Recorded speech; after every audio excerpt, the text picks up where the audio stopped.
À Bepanda là-bas, à la mission catholique de Bepanda. Il y a une femme qui a atterri sur la toiture de mon ami. Oui. J'ai vu la femme. Après la voix, on a bien menacé. Après, elle a dit qu'elle sortait d'un village là vers le nord. Donc c'était une réalité. Non, je ne crois pas en ça. Je ne crois pas en ça parce que les personnes âgées ont déjà une autre attitude. Elles ne sont pas comme nous. Elles réfléchissent d'une autre manière. La maman peut être à la maison, une étrangère, elle va lui dire qu'elle n'aime pas manger depuis le matin. Elle peut se déplacer, elle va se coucher dans votre lit. Elle vous dit, ça c'est mon lit, je me lève pas. C'est comme elle peut aller chez le voisin. Et bon, si c'est une maman qui n'a plus tous ses sens, parce qu'on dit qu'elle n'a plus les sens, parce qu'elle ne réfléchit plus comme nous, elle n'est plus comme nous. Elle va aller chez le voisin, à une certaine heure, et le voisin va dire, ou alors même pas chez le voisin, elle peut aller dans le quartier, on ne la connaît pas. Elle va aller, elle va entrer chez quelqu'un, on va dire, elle est tombée dans l'avion de nuit. Moi, je ne crois pas ça, c'est faux. La sorcellerie. Je pense la sorcellerie. Bon, ce n'est pas une maladie, c'est une secte en fait. Non. J'ai vu quelqu'un, une femme s'est transformée en noir. Ça donne la lumière, c'est-à-dire comme on appelle ça pour les pigeons. Et quand ils sautent, tu sais que les pigeons sautent. Quand ils sautent, ça donne la lumière comme si les clientants pour comprendre. Et ce sont les femmes qui se transforment comme ça. J'ai vu ça la nuit plusieurs fois. Dans certains cas, il s'agit de ça. Il s'agit de quoi? De la sorcellerie. Oui. D'autres, c'est la maladie, c'est des égarés. Moi, je les excuse parce que c'est les extraterrestres.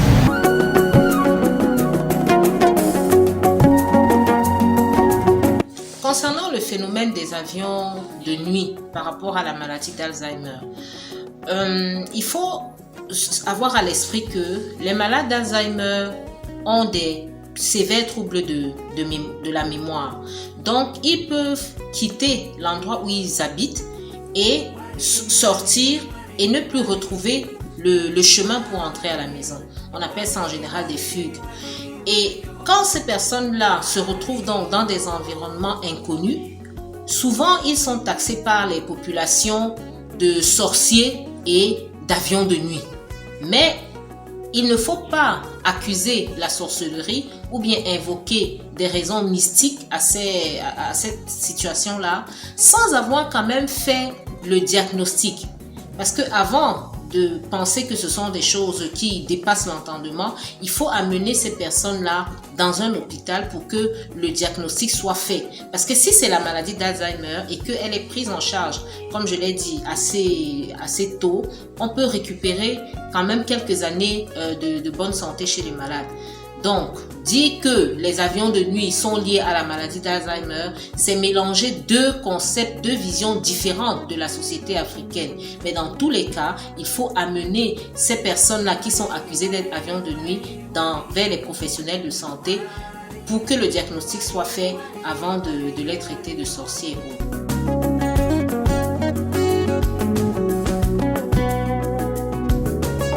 Elle touche 50 millions de personnes environ dans le monde en 2022 avec 10 millions de nouveaux cas par an. Elle est très liée à l'augmentation de l'espérance de vie. Parmi les malades, 2 malades sur 3 sont des femmes. Donc, la maladie d'Alzheimer représente 80% des maladies neurodégénératives du cerveau et il y a d'autres maladies qui sont dites apparentées à la maladie d'Alzheimer parce qu'elles ont presque les mêmes signes sans être toutefois la maladie d'Alzheimer. La maladie d'Alzheimer est une maladie neurodégénérative du cerveau. C'est une démence. Les démences sont caractérisées par la perte progressive des fonctions du cerveau. Dans le cas de la maladie d'Alzheimer, c'est la mémoire qui est la première fonction touchée et au fur et à mesure de l'évolution de la maladie, le malade finit par perdre l'usage du langage, de la réalisation des petits gestes, de l'organisation de sa vie. La maladie d'Alzheimer est une pathologie très fréquente. Au fur et à mesure que l'on prend de l'âge, elle est de plus en plus fréquente.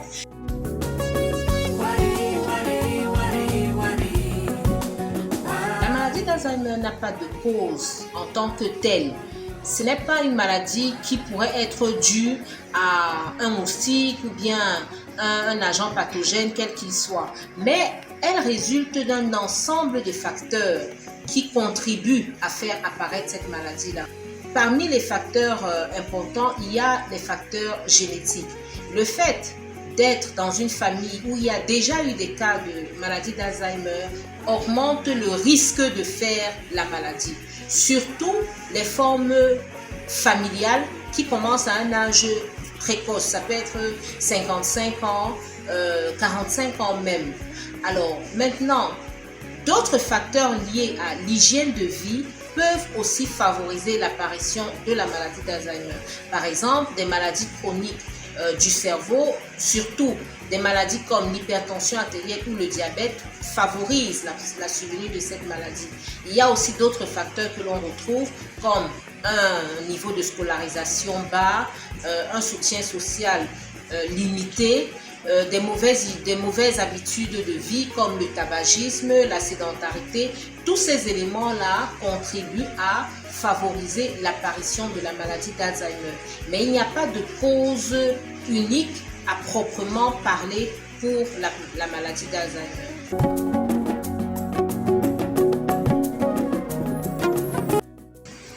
Oui, il est possible de prévenir la survenue d'une maladie d'Alzheimer, mais pas avec des moyens classiques comme un vaccin, un moyen mécanique comme une moustiquaire imprégnée, etc.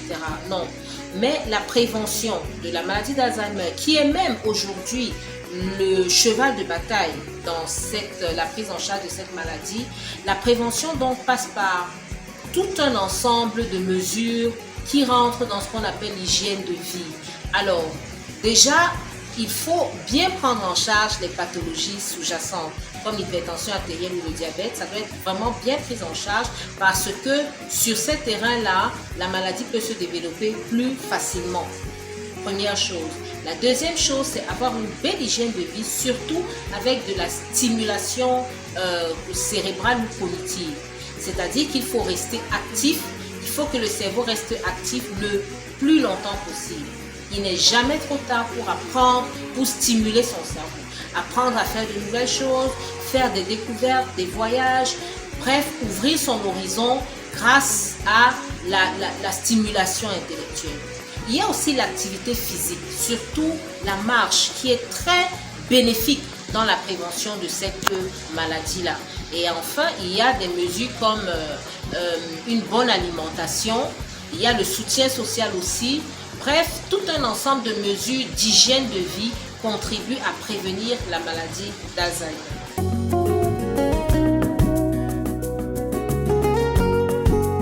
Malheureusement, il n'y a pas de traitement curatif à cette maladie.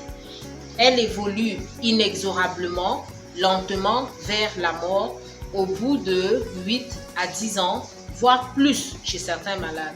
Et il faut savoir que au moment où les premiers signes de la maladie apparaissent, en général la perte de mémoire, les signes dans le cerveau existent déjà depuis au moins une dizaine d'années. Donc, il n'y a pas de traitement. C'est vrai qu'il existe des molécules qui peuvent ralentir l'évolution de la maladie, mais qui ne sont pleinement efficaces qu'à un stade précoce.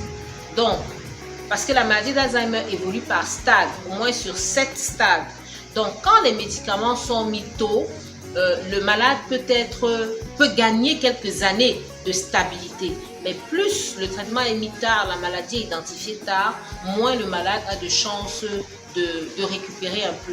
Mais dans tous les cas, il n'y a pas de traitement et l'action principale, essentielle dans la lutte contre la maladie d'Alzheimer aujourd'hui, c'est de se concentrer sur la prévention.